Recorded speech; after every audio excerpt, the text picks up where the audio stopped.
بمناسبة إن إحنا بنتكلم على الوعي، ما حسيتش في وقت من الأوقات إن أنت بتكتب لفنان معين، هل أنت بتشوف إنه الفنانين دلوقتي عندهم نفس قدر الوعي اللي ممكن أقول إنه كان موجود عند جيل قبل كده زي نور الشريف، زي محمود عبد العزيز، في فكرة إن هو واعي؟ مش باتكلم على ثقافة، ومش باتكلم على إن إحنا نعرف انا ما نتكلم عندي لغات، في لا لأن القرايه الجيل ولا الجديد بيعرف يتكلم لغات، عنده مم. ثقافة، لكن هل عنده نسبة الوعي المجتمعي اللي مفترض إن هو يبقى موجود فيه؟ لا طبعا احنا عندنا ازمه ان اللي بيختار المسلسلات دلوقتي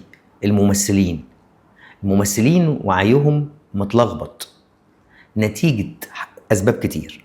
اولا السوشيال ميديا بتسوقهم، ثانيا كل الحاجات اللي بتنزل اي كلام على التيك توك وعلى حتى المسلسلات اللي قبل ما هم يدخلوها بيلاقي انها بتنجح، فهو بيبقى باصص ايه، انا عايز اعمل زي ده، هو عايز يعمل اللي هو ينجمه هو نفسه.